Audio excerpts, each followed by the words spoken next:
Bienvenidos a Derecho Empresarial. Estamos en la unidad 1, Introducción al Derecho Empresarial y Societario Peruano.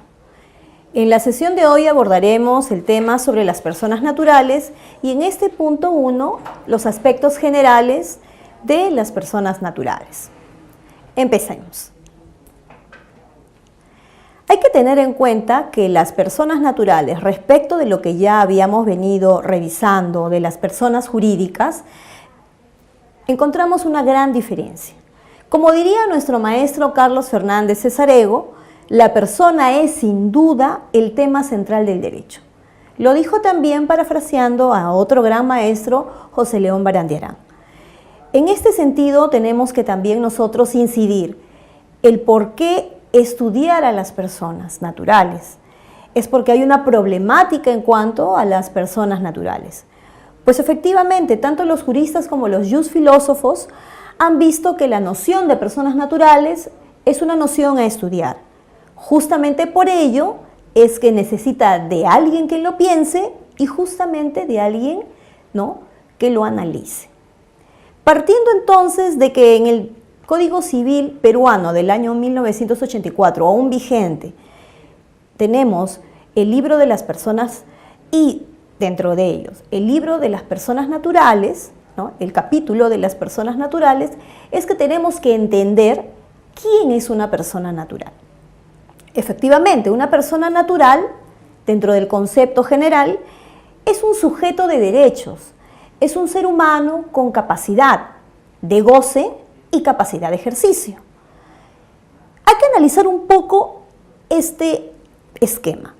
Es un ser humano. Sí, es un ser humano, pero considerado ser humano desde su concepción hasta su muerte. Ahora, ¿por qué es un sujeto de derechos? Esta expresión sujeto de derechos, ¿a qué equivale? Pues efectivamente equivale al ser humano. El ser humano que tiene capacidad de goce y capacidad de ejercicio. Volviendo, ¿qué sería una capacidad de goce y qué sería una capacidad de ejercicio? La capacidad de goce, en todo caso, es una aptitud que tiene la persona respecto de lo que recibe en beneficio. Es decir, es susceptible de poder, como su nombre lo indica, gozar de los derechos que le asisten. Y la capacidad de ejercicio, pues la capacidad de ejercicio también es una aptitud, pero en la cual el ser humano, la persona, se encarga de poder disfrutar a partir de una determinada edad en la que es apto para ejercer los derechos que recibió en cuanto a poder disfrutarlos, es decir, los derechos de goce. La pregunta saltaría en todo caso: ¿una persona teniendo capacidad de goce puede dejar de tener capacidad de ejercicio? ¿O una persona con solo la capacidad de ejercicio puede disfrutar sin tener capacidad de goce? Vamos a poner unos ejemplos. Decíamos que la persona natural es persona natural desde que es concebido hasta su muerte. Entonces, una madre que ha concebido en 4 meses el producto de su concepción, ¿no?, el producto de su amor, tiene una herencia, recibe una herencia, pero dentro de la recepción de la herencia manifiesta de que tanto ella como su hijo, no mencionan el género, como su hijo por nacer, serán susceptibles de recibir esos derechos patrimoniales de la herencia. Ahora, el código manifiesta que es persona natural siempre y cuando sea concebido, pero con la condición de que nazca vivo. Entonces, siendo un pequeño concebido y luego de nacer, ¿puede él adquirir este derecho de goce? Sí, efectivamente sí. Y nos asalta otra pregunta. Si tiene el derecho de goce teniendo meses, días de nacidos, horas de nacidos, ¿puede ejercer esos derechos hereditarios que, según el ejemplo, ha adquirido por testamento? La pregunta sería no. O mejor dicho, la respuesta a esa pregunta sería no, por cuanto tendría que estar en la capacidad de ejercer esos derechos patrimoniales de los cuales él se está beneficiando. ¿Y en qué momento sí puede ejercer esos derechos patrimoniales? Cuando cumpla la mayoría de edad de manera general. Hay, digamos, condiciones específicas para las cuales una persona siendo menor de 18 años puede adquirir la capacidad de ejercicio, como son, si es que se es madre, ¿no?, o padre, a partir de los 14 mínimo, o también hay otras referencias en las normas de que uno pueda ejercer sus derechos, ¿no?, en la capacidad de ejercicio, obviamente, cuando uno es menor de 18. Entonces, ya nos queda claro que la persona natural es un sujeto de derechos, sí, es un ser humano con capacidad de goce y con capacidad de ejercicio. Dentro del mismo esquema que estábamos planteando, ¿una persona con capacidad de goce puede ejercerlas? La respuesta sería, mientras no tenga la mayoría de edad, no podría ejercer sus derechos de goce. Ejercer sus derechos de goce, pero recibirlos sí, desde el momento, como en el ejemplo, que nació hasta, en todo caso, el tiempo en que ya tenga la mayoría de edad. Puede solamente tener uno derechos de ejercicio sobre sus, digamos, sobre algún beneficio patrimonial que reciba. La pregunta sería, primero tendríamos que tener el beneficio patrimonial a recibir para gozarlo, para luego ejercerlo. Esto es, uno puede tener el derecho de ejercerlo, pero si no tiene la capacidad de gozarlo, no podría tenerlo, no podría ejercerlo. Un ejemplo,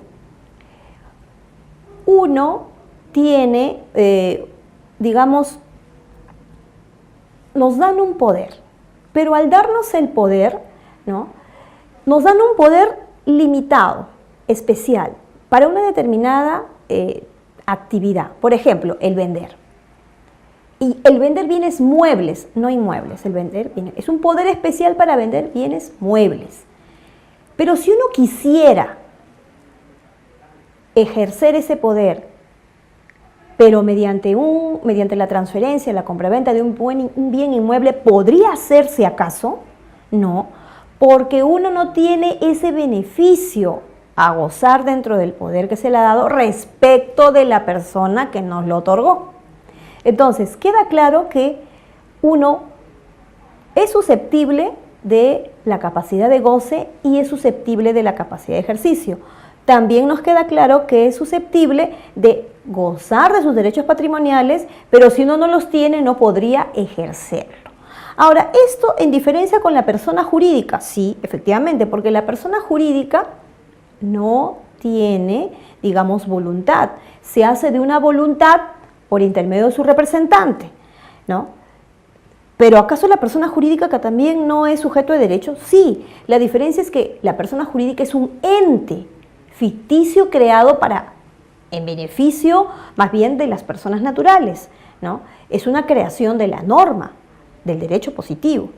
Entonces, nuevamente nos asalta una pregunta. Si la persona jurídica es una creación del derecho, ¿hay una persona real y una persona artificial? Bueno, no es que sea una persona real y una persona artificial. Lo que es que es una persona, un ser humano que tiene derechos de goce y de ejercicio desde su nacimiento hasta su muerte, pero la persona jurídica no. La persona jurídica siempre va a necesitar de un representante y es un ente jurídico que la norma ha creado para beneficio de las personas naturales, para que puedan tener derechos de asociación y sobre todo ver el tema del comercio, con y sin fines de lucro. En el caso del comercio sin fines de lucro no sería, sino sería actividades sin fines de lucro. Siguiendo con nuestra explicación, entonces, podemos decir que el Código Civil reconoce hasta 4 clases de sujetos de derecho. La primera, como vemos en la lámina, a los concebidos, ¿no? Desde que, digamos, es concebido en el vientre materno, desde los segundos, minutos, horas que ya uno es concebido hasta el momento de su nacimiento. Luego, cuando uno es una persona natural, ¿no? Una persona natural, ya una persona que ejerce sus derechos de goce y de ejercicio, su capacidad de goce y su capacidad de ejercicio. Luego, cuando se constituye en una empresa o sociedad. Y finalmente también cuando se constituye en una empresa o sociedad, pero en este caso en una fundación, organizaciones de personas que no necesariamente sean societarias. Entonces, dentro de estos aspectos generales debemos decir que la característica de la persona natural es que exista, que nazca y que se extingue obviamente cuando fallece. Esto es entonces que la persona natural o física tiene que ser visible. Yo soy una persona natural, soy visible, puedo hablar, tengo criterio, pensamiento, extremidades. A diferencia de la persona jurídica que yo no la puedo ver, que no está en un ente netamente jurídico y establecido así por la norma, sino que en mi caso yo puedo actuar por mí misma, no necesito un representante. En el caso de las personas jurídicas sí, necesariamente tiene que tener un representante. En mi caso, si yo quiero, actúo por mí mismo porque lo puedo hacer, pero si quiero también puedo actuar, ¿no?, por intermedio de un representante. Eso es una cuestión ya más convencional. ¿Por qué persona? Dicen que en la historia es porque es la máscara que utilizaban los actores para sus representaciones teatrales. En el extremo de la historia, ¿no?, se amplió este concepto para llamar al ser humano persona. ¿Por qué? Porque es quien está en la esfera del mundo, del universo, para vivir, para ejercer sus derechos y obligaciones, para ser un personaje en una historia cotidiana, ¿no? Entonces, ninguno de nosotros podemos ser ajenos al derecho porque estamos dentro de una organización. Es por eso que el ordenamiento jurídico reconoce a la persona, le da deberes y le da derechos para que cumpla en la sociedad. Continuando con esta explicación, también debemos de tener muy en claro que las personas tenemos nuestros derechos inalienables, como por ejemplo, el derecho al nombre. Mi nombre, Patricia Gamarra. El nombre de las personas que nos acompañan hoy, por ejemplo, Cristel Pérez, ¿no?, Jesús Puyo. Son personas que tienen un nombre y un apellido. Un nombre otorgado por su familia, padre y madre, y sus apellidos que lo integran justamente por los padres, los apellidos de los padres, los apellidos paternos de los padres. Es una obligación de los padres darle un nombre a sus hijos y sobre todo es un derecho que nosotros tenemos para identificarnos en la sociedad. También tenemos que tener una identidad, ¿no? Una identidad. Cuando ya somos personas mayores tenemos nuestro DNI azul. Desde que nacemos, actualmente tenemos un DNI de color amarillo. Somos personas, existimos, estamos dentro de las estadísticas de este país, estamos debidamente identificados, ¿no? Y de alguna forma el Estado vela por nosotros, nos protege desde el punto de vista civil hasta el punto de vista administrativo penal, pasando por todas las estelas del sistema jurídico, nos protege el Estado. Dentro de nuestra capacidad también tenemos derecho a un domicilio, que es nuestra residencia habitual. Es un lugar natural que es elegido por nosotros mismos, en este caso por nuestras familias. Ya cuando nosotros cumplimos 18 años y salimos de la esfera de los padres, nos vamos a escoger nuestro propio lugar a habitar. También tenemos derecho a una nacionalidad, en este caso, nuestra nacionalidad peruana. Si nosotros fuéramos a otro país a vivir y quisiéramos adoptar la nacionalidad de ese país, tendríamos que seguir una serie de requisitos para, dependiendo del país que fuera, renunciar a esa nacionalidad y adquirirla del país en el que estamos, o en su defecto mantener nuestra nacionalidad y también tener una doble nacionalidad adquiriéndola del país. Pero no puede haber una persona que no tenga nacionalidad, que sea apátrida, no. Todas las personas tenemos derecho a tener una nacionalidad. Y finalmente, las personas naturales también tenemos derecho a tener un patrimonio. Así es. Aunque sea poquito, aunque sea mucho, pero todas tenemos derecho a tener un patrimonio. Un poquito haciendo un análisis, cuando uno constituye personas jurídicas, como le habíamos dicho en la sesión anterior, también debemos entender que a veces como personas naturales no logramos un fin patrimonial querido. En cambio, cuando nos asociamos o cuando formamos empresas, tratamos sí de alcanzar nuestro patrimonio anhelado. Otro detalle sobre estos aspectos generales de las personas naturales es que dentro de la capacidad que tiene, de acuerdo a ley, de adquirir derechos y obligaciones, como les había explicado, al menos la norma, el Código Civil, ¿no?, textualmente explica qué es la capacidad de goce y qué es la capacidad de ejercicio, en cuanto al artículo 3 del Código Civil y el artículo 42 del mismo cuerpo legal. El artículo 3, ¿qué nos menciona? Dice, toda persona tiene el goce de los derechos civiles, salvo las excepciones expresamente establecidas por ley. Y en cuanto a la plena capacidad de ejercicio, en el artículo 42 menciona, tienen plena capacidad de ejercicio de sus derechos civiles las personas que hayan cumplido 18 años de edad, salvo lo dispuesto en los artículos 43 y 44 de este mismo cuerpo legal. Pues obviamente que habla de los incapaces absolutos y relativos. Entonces, como ya hemos explicado, la capacidad de goce se adquiere desde el nacimiento. Es más, en realidad, desde la concepción con la condición de que nazca vivo, ¿no? Y la capacidad de ejercicio, que es la capacidad de obrar, la tiene un sujeto para ejercer personalmente sus derechos y sobre todo asumir sus deberes. En consecuencia, para poder determinar este detalle, ¿no?, la capacidad de goce, dice la norma, es también llamado el derecho de aptitud o el derecho de idoneidad que tiene el sujeto para ser titular de derechos y deberes. Entonces, vamos a recalcar que la persona natural tiene como condición nacer vivo, ¿no? ¿Qué pasa si un concebido no llega a nacer? No es persona natural. Bueno, fue concebido, fue producto de una concepción, pero no es considerado persona natural. Entonces hay una limitación de esa capacidad jurídica acorde a ley.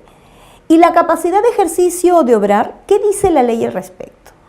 Dice que es también la idoneidad, pero que tiene la persona para ejercer de manera personal sus derechos y asumir sus deberes.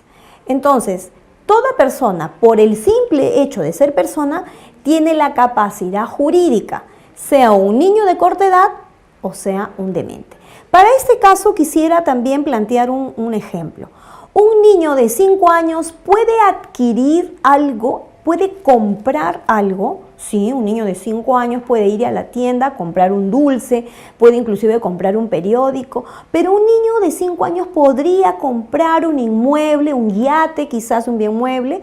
Un niño de 5 años tendría que tener, en todo caso, no él por sí, sino sus padres tendrían que pedirle al juez un permiso de administración de bienes de menor para que pudieran en nombre del menor comprar un inmueble o comprar un bien mueble, a pesar de que el niño tenga 5 años, porque tiene su capacidad del goce el niño, pero no la capacidad de ejercicio. Por eso es que se tiene que asistir de sus padres para que ellos en su representación puedan adquirir.